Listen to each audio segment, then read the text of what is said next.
Chair Riggs, Present. Vice Chair Alchek, Present. Commissioner Lawing, Present. Commissioner Rupavar, Present. Commissioner Suma, Present. Commissioner Templeton. She'll be here in a little minute. So we'll mark her absent for now, and then when she comes in, Okay. we'll adjust the time. Commissioner Watt-Fogel? We have a quorum, thank you. All right. Well, welcome to the December 11th meeting of the Planning and Transportation Commission, Palo Alto. Do we have any, I don't have any cards in front of me, any oral communications? Okay. Any addition, change to the agenda? Excellent. All right. So we now have Final meeting of the decade. final meeting of the decade. So we have one item this evening. I have no cards, so we'll turn it over to staff. We'll have a presentation. If there are any speaker cards, we can take them after the presentation, and then we'll go to our own deliberations. So without further ado. Good evening to the commissioners of the PTC. My name is Samuel Gutierrez, and I'm presenting the 470 Olive text amendment project before you today. This item did previously come in to the PTC about a month ago.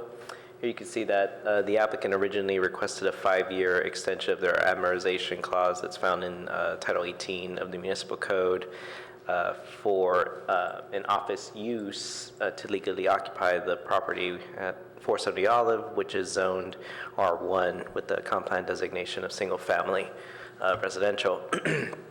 After some discussion with the proposed denial presented by staff, the PTC directed staff to come back before you to have a draft amendment with a shorter duration of time than the applicant requested.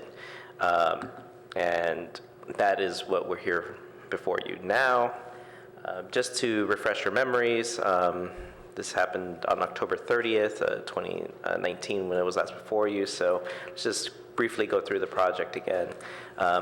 This is a zoning map snip of the site. You can see there is the R1 zone that abuts the CS zone, and the 470 Olive parcel, get a mouse over there, is located right here. And then there is an El Camino parcel, which is also commonly owned by the same property owner. Here's the existing conditions of off of Olive of this building. Again, it's continuous, older building. You can see this is a bit from the adjacent residential property. This is from the El Camino view. And again, brother El Camino, and an aerial view of the property here. And you can see how these buildings continue from El Camino and then go over to the Olive parcel where it's zoned R1. During the last PTC meeting, there was some site plan that was presented to you, but it was a little inaccurate in that the jog that you notice here that's clouded wasn't represented accurately, so the PTC did ask staff to have that revised to accurately show that, and this was included in your packet, and I'm showing here in the presentation to show that jog, because the properties don't perfectly align. So going over what I repeated earlier is that the PTC recommended to staff, or directed staff, I should say, to come back with a draft ordinance in lieu of the denial that we recommended before, to give you something to work with a 1 to 2 year period. Staff opted to go with a 2-year period, and this is a snip of the proposed section, and it's really to allow the non-conforming office use located at Olive Avenue to allow them to stay until December 31st, 2021, then that would be that 2-year period. And staff recommends that the PTC take the following action. We recommend that you adoption of the draft ordinance to extend the amortization of the non-conforming office use, or excuse me, uses at 470 Olive. And that concludes staff presentation. All right, thank you. Any questions from the commissioners, before we do have one comment card, so before we open the hearing for the public. All right. So with that said, we have one comment card, Herb Brock. So we'll have 3 minutes. If I get my vice chair, I'll check if you could set up our timer on that. Okay, good evening, Chair Riggs and Commissioners. I got interested in this property when I saw there was a public hearing notice for this evening, and also that around the time I noticed it, that the North Ventura Coordinating Area Plan Committee was meeting, and I've since learned that they've been going on for 2 years, and from your last meeting, I learned that there's funding for 3 more years. So that can be 5 years while development is going on in the area that they're supposed to be providing an area plan for. A better way and common way of doing things is to place a moratorium on development. And under state law, government code, section 65858, that can be done for up to 2 years. But at the rate this thing is going, it doesn't seem that there's any pressure or incentive from either the council or the staff to do that in such a short time. And so maybe what should be done is to just give back the money to the grantor and to the property owner, because development such as this proposal can continue, and just as other proposals have come to you before without that. You've been presented with a proposed project as a rationale for the text amendment, but that's not part of an application for a text amendment. It's part of an application for a planned community zone, and council suspended doing planned community zones. When you do a text amendment, anything that the text amendment allows can be done, regardless of what's being shown to you, and regardless of what timeline is being told to you. There's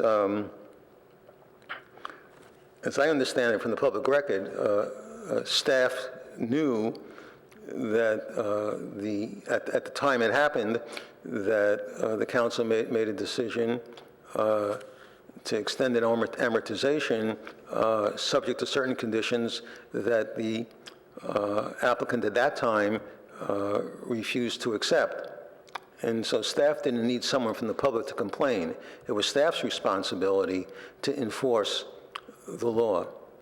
And for some reason, under successive city managers and planning directors, that did not happen. I think that's a serious problem. As far as the site use now, only thing I can depend upon are the business registry certificates that are easily accessible. I had requested them for another property and received a list for the years 2016 through 18. At 470 Olive, it listed DoorDash for 2016 and doesn't list anyone having a business registry certificate for 2017 or 2018. 2019 is not yet up, and the earlier years are at an off-site storage, and I've been promised to get those by the 20th, which will be too late to tell you about for this evening. So there's something broken in the city process when the staff and even, I guess, the council as well, since they're the ones who made a motion to extend an amortization subject to certain conditions that were never met, where when... So, Mr. Brock, if you could just wrap up. This is the light isn't working. Sorry, it hasn't been turned on here. We've got a timer here, so I well, no, that doesn't help me. That doesn't help me. The light, you have a switch for the light, and if you use it, then I would know. Sorry, the system is not working, sir. Okay. If you could just take 20 seconds and wrap up. Fine. So basically, the system is broken, and the simplest way to motivate people to get it fixed is to deny the application. Thank you. All right. With that, the public hearing is closed, and we will bring it back to the commission. I think I guess we should maybe, does the applicant want to make any comments? Thank you, Commissioner Walpole. Only that we're comfortable with the recommendation of staff. Thank you. Thank you. Okay. Now we'll close the hearing. Okay, so back to the commission. I think what I'd like to do is try to be structured, and maybe we'll start on, don't feel like you have to be obligated to make comments, but maybe we can start with Commissioner Lowing and then end with Commissioner Walfogel. And I will, if someone would like to make a motion at that point, I'd welcome it. And again, if you have no comments, feel free to pass the torch. Commissioner Lowing. Okay, thanks. First of all, thanks for getting us back so quickly. We appreciate the response, and I know we don't actually technically direct staff, but we asked for it and we got it, and we really appreciate that. On packet page 12, when you are itemizing what we asked for, you say that in item 1, let's see, come back with a proposal that satisfies the text amendment vehicle for continuing use with relationship to the NVCAP process, et cetera, and should come back with a shorter time duration than the requested 5-year period. So the second item, I believe, is correct, but it wasn't 1 year, as you've just already stated. You chose that. It was in the 1 to 2 year time frame, so that's correct. I think in the final motion, we actually decided not to reference the NVCAP because of the situation that could take forever, meaning we can't put a date certain on that. So we shouldn't be referencing that and holding up any sort of development. So I just wanted to call attention to that as we contemplate this tonight. And then secondly, I just wanted to make sure to review the pertinent dates. And a lot of this is consistent with your packet page 17 of today's packet. And I won't go over all of these, but so in 78, it was rezoned R1, is what you said. And so from that time on, it's been legally non-conforming. I believe the current owner took ownership in 1994, is that correct? 93, okay. And then this commercial use was supposed to be done as of a 9/11/98 via the amortization.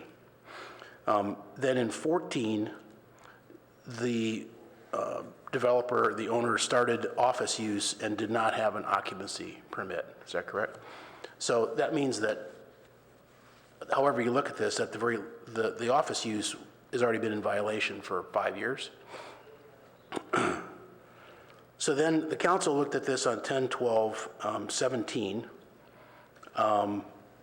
and were generally not supportive of what was there. And I reviewed all those minutes.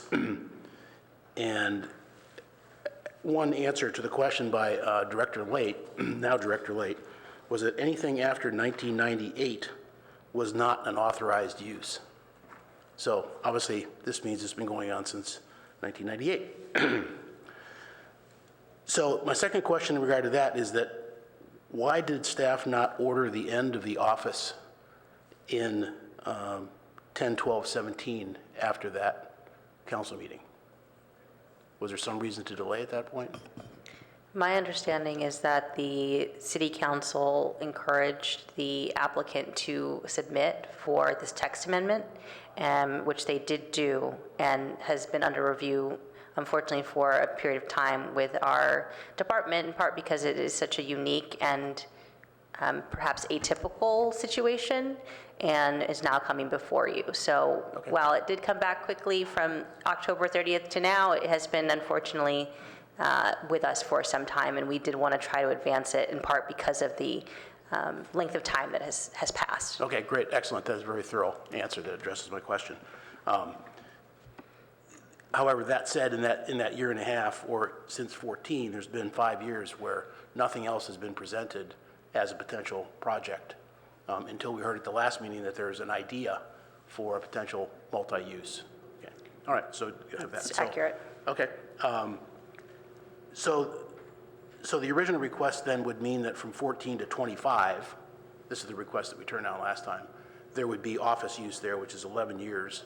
What's being proposed now is 14 to 21, which is 9 years of office use that is non-conforming. That's what we're talking about. That would be one way to do the math. on that? Yeah. So my biggest concern here is that there's already been a lot of time, a lot of years, that the applicant could have come back with something, and instead we don't have it. And whatever amount of time that we might decide to extend this for, the question is, what can be done in that time frame to show good faith? And I'm not sure there is. Upon reflection since the last meeting, I'm not sure what the applicant could come with. But whether it's a year or 2 years, if we were to extend it, I think we would want to see something from the applicant, or it would be immediately revoked. Or the alternative is to go back to your original, which is to say that, hey, it's already been 6 years now, enough's enough, come up with something else to do with the property and let's get on with it. So I see that as the two options tonight. Well, I think that part of what the commission discussed last time was, even though this particular action is not tied to NVCAP, so let's say suddenly the North Ventura process just stopped, or it took longer, or what have you, or it was more quick than projected, that if there is rezoning that happens as a part of that process, which is anticipated, that could take place, and then this property might be able to produce, let's say, more housing than currently zoned, or have different uses than what are currently zoned. And so I think part of the idea of the 2 years was to allow that process to unfold, which is slated to go by the end of next year to adoption hearings. And so that's end of 2020, so 2021, they might be looking at, let's say, new zoning that they could submit an application to the city for whatever that use was. They also, the applicant suggested that they were undergoing some efforts to assemble more parcels in order to bring forward a proposal. Now, that's a best case scenario. Worst case, as you say, nothing happens. The office use continues. There are no efforts made, or there are efforts that are made that are unsuccessful to bring forward a project that would be multifamily. In any case, this expires in 2 years, and that use would need to cease, or the applicant would need to submit a new request for a text amendment. And if the use is no longer permitted, the city would need to begin enforcement action to get them to abate that use at that site. But at least now it's very clear when that is. It's near term, it's not 10 years from now, which I think is part of the challenge of the earlier actions. There were many, many years in between the beginning of the action and the end of the action. So we are hopeful that this could lead to some fruitful developments, whatever they may be. Yeah, I think that would be worst case scenario, that the applicant comes back and says, well, we didn't do anything because we thought it was going to go this way and it didn't, so now we have to restart. Once again, I thought that the sense of the memo was that we should not be referencing the NVCAP just for that reason. But that's all for now. I'd like to listen to my colleagues. Commissioner Rubavar. Okay. So my recollection is also that the council asked applicants to submit for text amendment, so I'm comfortable with that. Regarding the NVCAP, the way the ordinance is drafted is it says that it's to allow for the potential coordination with planning efforts associated with the NVCAP. Again, I'm comfortable with that because I don't see that holding up the process. It only allows for the potential for coordination. Again, I would have a problem if 2 years down the road nothing happens, but I don't think it's fair to fault the applicant for nothing having happened so far when the process with the city has been murky and they didn't know which way it's going to go. You can't fault them for not having brought a project forth or been further along when they have no idea what the city's going to do. I think those are my only comments. Commissioner Alczyk. Yeah, okay, so,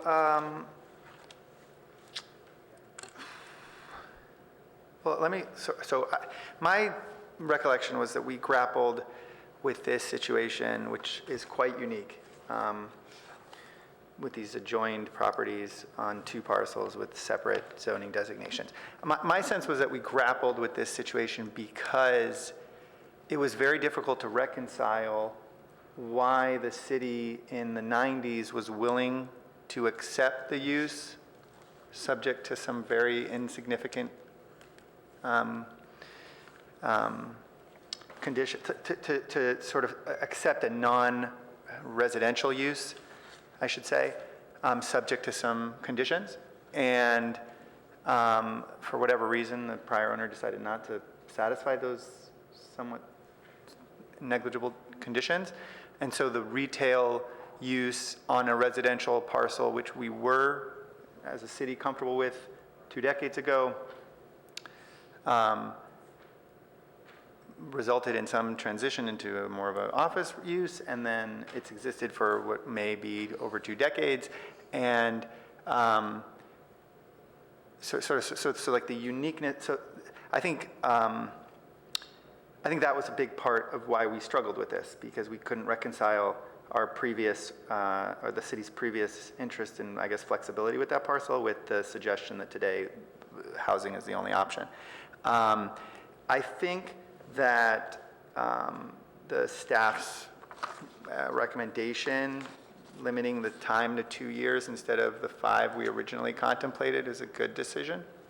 I think regardless of however much time we want to allow the property owner to operate their currently non-conforming use, regardless of what time period we choose, there should be a rationale behind it. And for that reason, I think including the reference to the NV cap is important, because that provides me with some logical connection. It's my impression that the NV, I think there is a end date for the NV cap. I think it must conclude by the conclusion of 2021. But let me double check with staff. Through our grant obligations, we do have an extension through 2022, but I don't know that our funding will be lasting that long. And so I think we will be trying to conclude the adoption hearings at the end of next year, possibly a little bit into 2021, just depending how the hearing schedule goes. Okay, so I think the second component of this that it's my impression with respect to the timeline that you referenced was that I think once the applicant became aware that the staff wasn't going to recommend, was recommending not to adopt a text amendment, I think at that point it became clear to the applicant that they would need to come up with an alternative.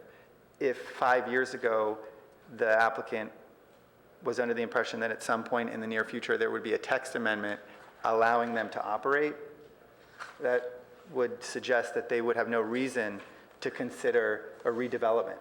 So I think the failure, I think the suggestion that there's no project that's been put forward is problematic, because you wouldn't know that you needed to necessarily have a backup plan if you were under the impression that within some period of time you were going to get a text amendment, only to find out 5 years later that the work for the text amendment has been done, but staff's actually recommending not adopting it, at which point we better kick it into high gear and have plan B. So my impression is that the reason we learned of an alternative project is because they need to come up with one. So I think that considering that the ideal scenario for this parcel is one that sort of developed in a way that's consistent with a vision we have for this area, and that vision is being worked on and affected by the NVCAP process, which is likely to conclude in 1 or 1.5 years, which should give the applicant an idea of the direction that they can begin to pursue with their potential changes that they should make to that they might want to make to their site if they don't want it to be vacant. That seems both rational and to some extent compassionate. And I don't feel like there's any component of this situation that would suggest that rational and compassionate treatment is not appropriate. It doesn't seem like there was some sort of nefarious effort to avoid enforcement. As I understood from our last meeting, the parcel owners brought this to staff in an effort to get, to come into compliance. So I really want to suggest that as a commission and as a city, we treat property owners who make an effort to bring any issues into compliance as something that individuals should be recognized for that type of effort, not necessarily rewarded, but it is the kind of behavior we want to encourage, not discourage. And as a result, I think sort of a rational, compassionate response, like the one that staff has suggested here, is appropriate. I am also happy to learn that the applicant is comfortable with the suggestion. So when we're done with this session, I'd be happy to make the motion or support the motion. Okay, I'm just going to take my comments in line. I think this is a reasonable solution to a complicated one-off situation. But one thing that you said, Rachel, gave me pause. If there's a chance that the NV cap will extend into 2022, to me, it seems that we want to map the duration of this ordinance to the worst case scenario. So I guess I don't know why we wouldn't be using 3 years. And so I think that gave me pause, because I did see this as being linked to that plan, and if there's even a remote possibility that it is delayed or requires more funding, then it seems like the term should reflect that. So I'll just put that out there. I don't know that it warrants a response. I don't know how the rest of the commission will respond. I know that was one of the points of discussion before when you came forward with the 5 years originally. But I don't feel like we should rehear this in 2 years simply because we didn't plan accordingly for a contingency related to another effort that we don't know the timeline for. So we guess the timeline, we're not certain. Well, the grant obligation, I should be more specific, because we needed an extension, the way that the grantor offers extensions is one-time 2-year extension. So that's just the automatic extension. So our contractual obligation with the grantor is to end by 2022, but all of our contracts are ending next year. So in terms of our consultants and things of that nature. So, I'm not one to predict the future, but given the way the current funding situation has evolved with the city council, we would need to conclude in the next year. Unless they award additional funding or... And, people do change their mind, so that could happen. Again, I would just want to plan for the unexpected. That was the only reason it gave me pause. Yeah, certainly. Sorry, I have a job to do. Commissioner Templeton. Hi, thank you. Did the application begin in 2014 or 2017? It began in 2017. Okay, so I asked that because I was thinking about Commissioner Lowing's question about the 5 years. So it's only 2 years since they became aware of the zoning changes preventing the work they were trying to request. To our knowledge. To our yes. knowledge. Okay. I'm hopeful that we don't move the bar. We did, hear this before and set some expectations. I think staff has come back with a very sound proposal. It sounds like the applicant is on board.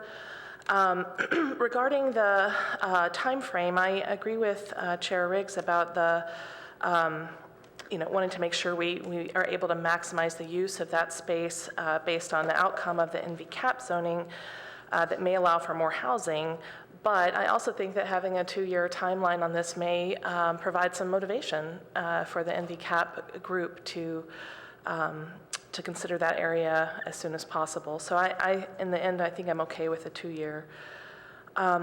I have a question for the applicants. Have you been able to attend an NV cap meeting since your last time here? No, not yet. I highly encourage it, and probably, even everyone, if you can, as you are the more you understand the neighborhood that your building is in and meet with the neighbors, you may be inspired about how to proceed. So they have an excellent neighborhood association as well, led by Becky Sanders, that you may want to reach out and just have a conversation with her as well.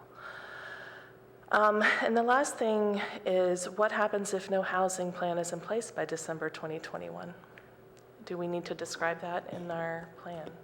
At that time, the use would, again, continue to be non-conforming, not a legal use, and the city would need to enforce our zoning through our code enforcement, and so, would ask that the property owner cease that use at that time, and if the use was not stopped, would continue through the code enforcement process. Is that a complaint-driven code enforcement, or would it automatically start? Typically, our code enforcement is complaint-driven. I think in this case, we are establishing something. If the council approves this, that would be pretty unique and pretty specific, that I think would clearly indicate the city should take responsibility at that sunset time to enforce the regulations. I agree. I think that would be highly motivational for everybody concerned, and just thinking again to Commissioner Lowing's comments that we wouldn't want to let this continue to drag on. We really do want to see development in that area. So thank you very much. Absolutely. Thank you. Commissioner Suma. Thank you to staff and the applicant for being here tonight. I think that whether or not there should be a moratorium on entitlements in the NVCAP area is an interesting issue, but not one that's agendized for this evening, and something I guess the council could take up if they were interested. I also reread the city council transcript, and I noticed at that time it was a pre-screening for a zone change, which the council, I thought it was a pretty resounding no on that for a pre-screening. In fact, 3 of the 4 no's, there were 8 present, 3 of them, Lydia Koo, Tom Du Bois, and Eric Filseth, the mayor, are on the council now, and the reasoning was because what we need and want is housing, not office space. So, and the other members present, there were 2 that were kind of in the middle and 2 that were really wishy-washy. So that was a big, that was interesting to me. So I guess what they decided was to try a different route. I didn't hear strong encouragement to try a different route from council. What I heard was strong encouragement to let's have housing or retain housing. So that informed me. Also, there is no project pending. There is a extremely hypothetical idea that sometime in the future, if they get more land, they don't have the land to do it now. They mentioned an acre. They would like to do multifamily housing. That's totally hypothetical.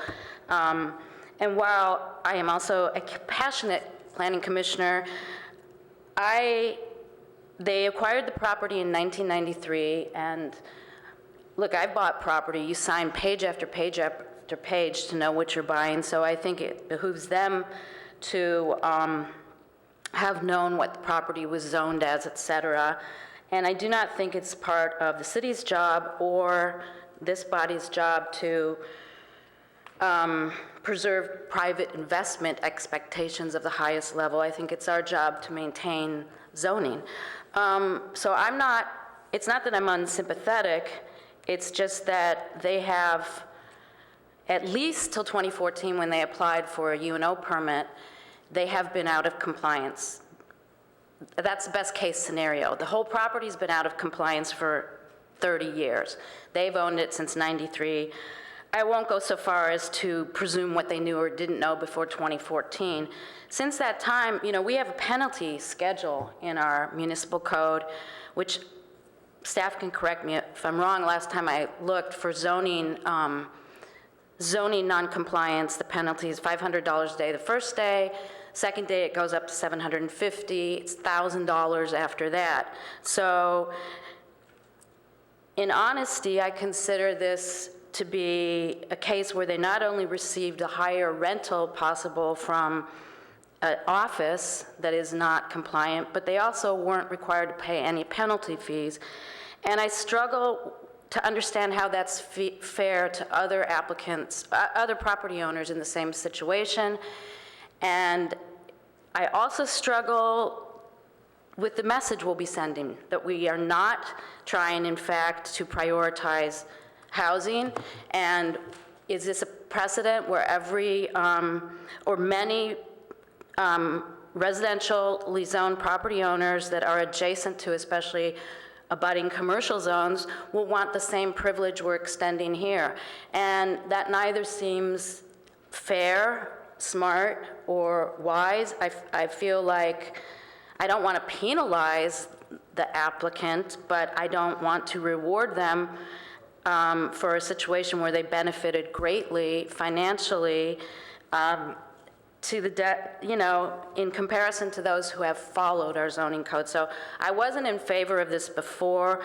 I'm not in favor of it now. I appreciate that staff came forward with what seems to be a reasonable recommendation based on the commission majority, but I also find that the findings, the last clause of D&E, are based on this hypothetical building that may or may not ever come to fruition, and that being in D, and professed an interest in future development of multifamily housing on the site.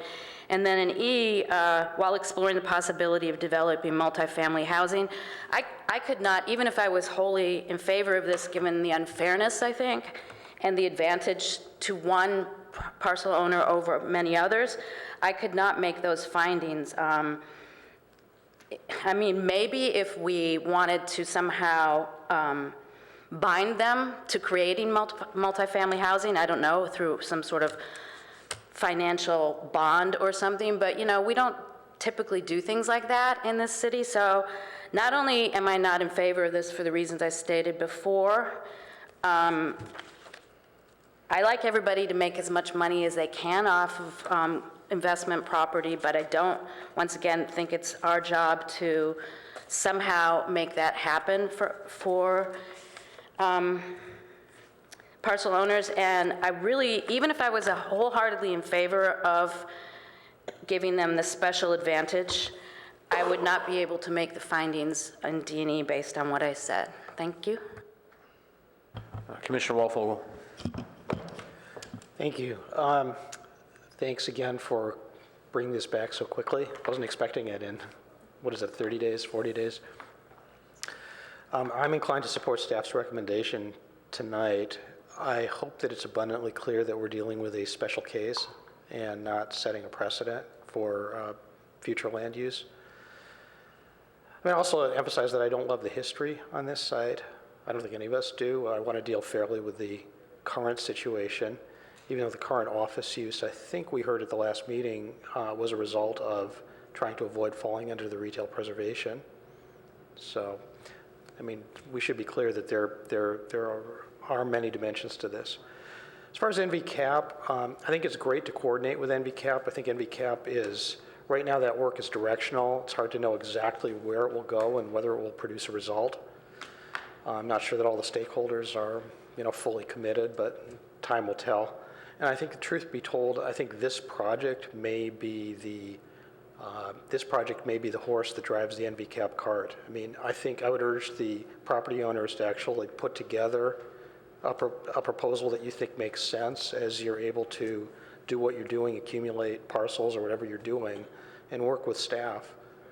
Because I think this may inform where the NVCAP process can go. I mean, you should be working with the stakeholders, you should go to those meetings, you should be participating. But I would just urge you to think about what makes sense here, because it's just hard to say if the timing will all line up. I mean, that process will take time. It will take time to develop zoning as a result of that process. So it'd be nice if you can move faster than that. You're the private sector, move faster than government. I'm also pleased to hear that staff is taking my colleague's recommendation, also Mr. Borik's recommendation about being proactive on enforcement. So that's good news. We may want to develop some more proactive amortization monitoring and enforcement. I don't know how many other parcels are involved. I am not going to try to second guess what happened 5, 10, 20 years ago, but it's something that we should just be on top of. So given that, and also given my colleagues' comments, I'd like to make a motion for the staff recommendation to recommend adoption of the attachment A ordinance. I'll second. Second by Commissioner Olczyk. Unless there's any discussion on the motion, I feel like we should vote. Okay, Commissioner Long? Yeah, a couple of things. Once again, our discussion at the last meeting was sort of, I guess I would say, conditioned on, at the end of whatever time period it came back with, that there would be a proposal for a project. So how can we tie that in here to say that at the end of that time period, we are expecting an application for some kind of project? Or are you just more comfortable saying that if we don't see it, the fines start the next day? So I just want to remind the commission that staff is not in favor of a text amendment, but staff did come back because the commission voted in majority to come back with a text amendment for a shorter period of time than requested. Staff remains opposed to this text amendment, but again, is bringing it forward through our democratic process. And so in that regard, I find it difficult to find any practical means to require a property owner to take an action to develop plans to do something with their property. They have stated that they want to do it. We've put it into the record to remind future planning commissioners, future city council, future property owners that the intention of this action is that it become multifamily housing, and it would be up to this body, future planners, future city council members, to decide if at the end of the 2-year period no action has been taken that is sufficient, whether they would entertain an application to either extend the text amendment or to approve projects that might come before this body. That may not be the answer that you want, but I think that's the most honest answer that I could provide. Very thorough. Again, thanks. Appreciate that. You know, any project that would come up before the NV cap was done, regardless of what time frame that is. Let's say it took 6 years and something got going in 2 years. Once that NV cap's in place, there's not going to be any going back on the project. So the point is that there's no delay at all. If this is passed tonight or not, frankly. You can start tomorrow on finding something to do as an alternative in that space, and would argue that you should. I frankly was more comfortable with the 1 year than 2. I don't think that's worth discussing from what I've heard up here tonight, but I definitely feel it should be short term and there should be action here, and that this absolutely should be the last extension unless there's a project underway. Commissioner Suma, followed by Commissioner Olczyk. Just a question for staff, since their hypothetical project that they may or may not want to do someday, they did state that they wanted 1 acre. Is there even 1 acre of CS zoning available that's contiguous to their property?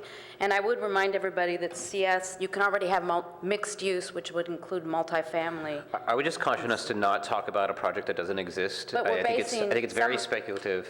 I know, but some of us are basing our decision on a speculative project. I am not, but. So your question is if there is even an acre of land that could be assembled? That's At this time, contiguous. that's contiguous to Is their anybody familiar with CS. the I neighboring? could speak to that. The 2 adjoining parcels to the El Camino parcel they commonly own, if you were to purchase those 2 and then combine them with the El Camino parcel and this 470 Olive, it would approximate an acre. Okay. Together, yes. That's interesting. Commissioner Olczyk. Yeah, okay. Okay, I just want to address a few things. Number one, the motivation I have for supporting this motion is entirely unrelated to an individual property owner making money or not making money. The consequence of not adopting this text amendment is that, assuming council reviewed it tomorrow, the very next day, the use would have to terminate. And the property, unless occupied as a residence, would have to be vacant. Assumption is that it is wholly unfit to be a residence, and the effort to redevelop it would coexist with a vacant property. And the motivation on my part for supporting this motion is that a vacant, unused property would be blight-inducing. And the neighborhood would have absolutely no benefit there. It would be injurious to the neighborhood.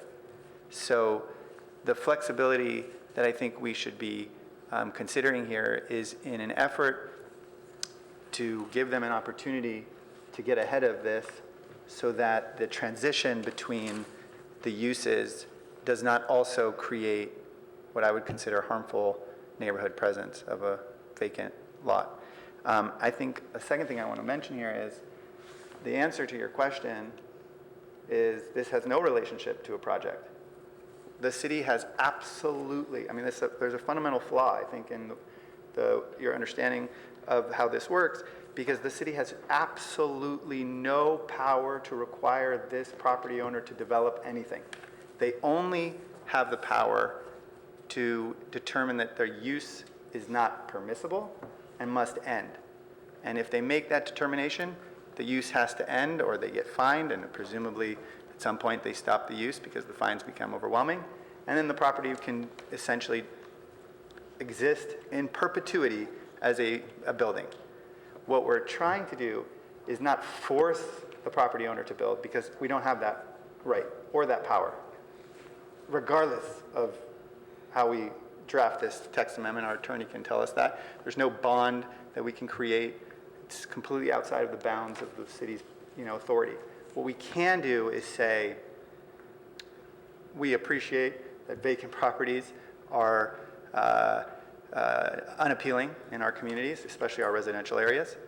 And we'd like you to create a plan to conform this property.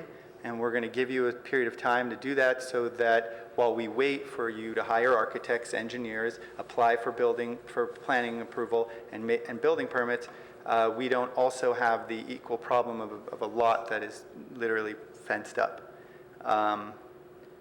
It's not, and I say that because I am under the impression that they couldn't operate it as a retail space either, because that was what would have been permissible if they had satisfied the condition in the 90s. So the only permissible use would be residential, is that right? The only permissible use is an R1 use, or other uses that are permitted in R1 zone. So again, we did discuss there are other uses, daycare, after-school program, educational uses that could be permissible as of right, and certain uses that could be applied for under conditional use permit in R1 zone. So there are other options beside a dwelling unit than the office use. Okay. So barring the intent of operating a nursery or something similar, I think the assumption is that the lot would likely become unused. So again, I think the motivation to permit this flexibility is really in an effort to create a real incentive for you guys to get started. And a few commissioners have given you some advice. I would add to the advice, which is you should create a plan based on what you can do today, and create a second plan based on how you feel the NVCAP may or may not facilitate other options. And both of those plans could theoretically, I think Commissioner Walfogel's suggestion that you participate in the process I think he is correct in assuming that the discussion about this particular parcel may really inform the entire process.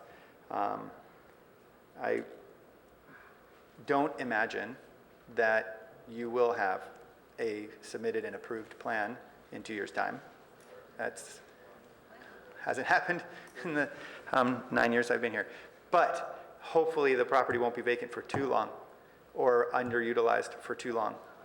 I think the suggestion that staff has created is going to be a Band-Aid that covers the majority of the time it's going to take you to get this job done. I don't think it's going to cover the entirety of it, and I'm comfortable with that. Okay. Commissioner Suma, I have your light on again. Did you want to speak again? I did. Staff actually covered, I was going to remind everybody that there are other R1 uses besides residential, and I also wanted to just mention that Director Late at the October 2017 meeting did say they had satisfied, this owner had satisfied through some improvements, the retail requirements. So we never discussed that, but we didn't discuss it because the applicant did not want that. And I wanted to point out that 2 doors down or 3 doors down on Olive, there's a building that appears to be a commercial building that was renovated into a home, which is a very interesting and useful option also. So I'll just leave it at that. All right, so I'd like us to vote if that's okay, if there's no other questions? Okay, so all in favor of the motion on the floor, which is to support staff's suggested ordinance? All in favor? Any nays? Any abstentions? Okay, so motion carries 6-1. All right, Dory, Commissioner Suma, would you like to speak to your dissent? I don't think I need to say anything else. I think I've made my All right, feelings clear. yeah, so, well, thank you all for being here, and thanks to the commission for their thoughtful deliberations on that item. That's our only item for this evening, but we do have some administrative items, including approval of the minutes for November 13. So if we get a motion to approve those minutes. Okay, so Commissioner Suma I'll second. with a second by Commissioner Rupavar. So those minutes are approved. We don't have any committee items, and we do have one commissioner comment. This is in front of you. When you sat down, you had a chair's memo from me to the council, doing 2 things really, just summarizing all the things we did, and we actually did quite a bit. And so if you want to look at that, this is actually not a discussion item. We the way it was agendized, we cannot discuss this, but this will go from me to council as the chair, and it also has some ideas of things that I think could be opportunities that the commission could seize in the future and perhaps lead on. So I'll leave it at that, and I think the memo speaks for itself in its own right. So with that said, I think if there's any other questions or comments from the commissioners? I just wanted to, I know I didn't give a director's report in the beginning. I just speak a little bit to the NV cap. That's probably the most notable item that's happened since you all last met, when the city council did meet to consider a budget amendment to essentially pay for the expanded scope and contract, amended contract with Perkins and Will. That required a kind of a supermajority, so it needed at least 5 votes to pass. We did not secure the 5 votes. There were 3 no votes from the city council, and so that motion failed, which means that we need to work with our consultant to figure out how to accomplish the goals of the project and of the work with a smaller budget than we had hoped. I remain confident that we can work with our consultant, already have been in really positive discussions this week about how we can achieve the same quality of work, the same goals that the project has embraced and been assigned from the city council, and still with a great deal of community engagement. So while it wasn't certainly what we hoped to receive, I think that it is not the end of the project by any means, and I think we have some good momentum where we're moving forward, and I remain hopeful that it will be a very fruitful project that can hopefully yield significant housing for our city and really enhance the neighborhood for those who live there and those who may live there in the future.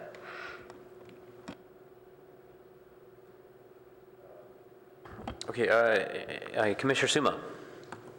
Yeah, I just wanted to, I was going to report on the MV cap also, and I was going to say that we have the council authorized a separate consultant, hydrologist consultant, to look at the creek issues, and we've had 2 really great reports from them. They're really coming forward with really concrete data and ideas, so that is very hopeful. And I understand that it might be a heavier burden for staff without as much consultant contribution, but I am really feeling that staff could do a very good job on their own with that anyhow. So I think we can move ahead in a progressive way. And I just wanted to ask the chair, so so we will not be transmitting a commission annual report to the council. Your transmission is in lieu of that? I believe the tradition has been that the chair issued a memo. The way this, and you can, if you need to shut me up, you can, but the way we structured this meeting, we are not able to, the way we agendized this item, we are not able to discuss it. Can I be honest? Mr. Chair, you can answer the question, though. I mean, I think it's pretty limited. But can I just say that my understanding from speaking to folks who've been on this commission and also those that have supported the commission is that there is an annual letter, at least in the last few years, and maybe skipping a year or two, where that comes from the chair of the commission and not an annual report from the commission as a whole to the city council. Some years there's an opportunity to have a joint study session with the city council. And in honesty, I was out of the country, and Rachel and I were communicating back and forth, and we were going to agendize it in a way that we could discuss the memo, and you all could inform it. It got left off the agenda. Apologies. Yeah, and nobody's I'll take the blame because I left the country for 2 weeks after I wrote the memo, and then when the agenda got issued, it wasn't on there, and I said, what the heck? And we figured out a way to submit the memo, but we just can't discuss it. And I think this process in terms of the submission of the memo from the chair to the city council mirrors what the ARB does. I think the ARB does, in addition, have a report that is perhaps a little bit more staff-driven, I think, than this memo that's from the chair to the city council. But I think part of it, Sandy and I are trying to learn from other staff what has happened in years past, and sometimes there's not always consistency from year to year, so. I think it's a tradition, it's not a requirement, and therefore it's not there's nothing prescriptive about how it has to be done. I would agree with that, yeah. I do want to, I don't want to cut you off, Commissioner Suma, but if you, I do want to cover a couple more other things, and I'm not going to achieve my out of here by 7 o'clock threshold. Sorry, Asher. If you want to look on page 6, I want to make sure everyone has a look at the 2020 schedule. Our next formal meeting, we had discussed trying to do, trying to do a meeting on the 8th of January, but staff informed me they wouldn't really, there was a lot of uncertainty whether or not they'd have any items for that. It's after the holidays. Our first meeting in the new year will be on the 29th. One thing I want to highlight is we have assigned council representatives based on last year here at the bottom. If you could take a look at that, if there's anything glaring from your schedule, I know Commissioner Wolfogel, we've slated you in February, and that's TBD based on your status. So, but otherwise, if you see yourself on here and there's there's scheduling difficulties, if you could just see me after, and we can massage this as needed. But I want to highlight that. And also, so a couple items I think we can expect in the new year. I know we can expect, I think there's a couple percolating housing things. And also, we are going to see Castellea in the new year.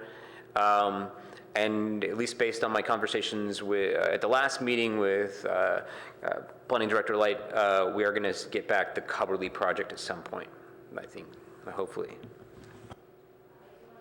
Note that unfortunately, it looks like page 5, the dates are on Thursdays, but those should be on the Wednesdays of the year, so please don't copy this. Am I looking at the right one? I'm looking at 2019. No, that's wrong. I'm last looking year. back. I was like, oh my gosh, everything's on a it's Thursday. page What's going 6. on? But now I'm looking at the right ones. I almost had a little heart attack there. So what happened? Okay, everything looks right.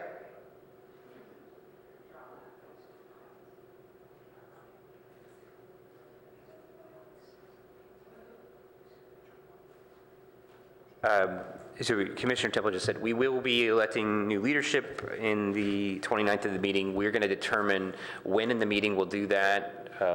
It may be a really heavy meeting.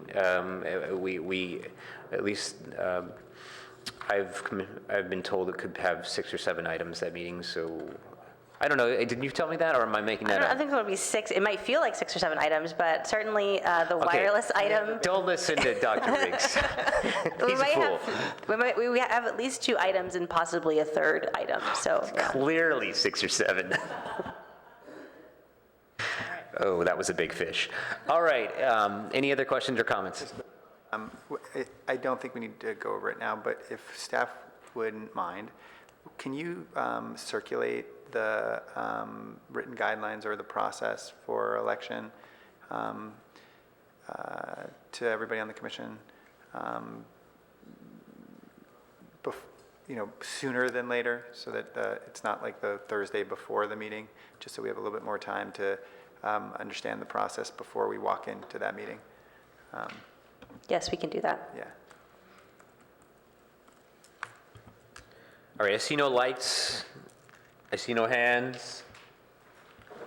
With that said, unless staff has anything else, I think we... Oh, no, I had to gavel this one out. I hope everyone has a great holiday. And with that said, I think we are done for the decade.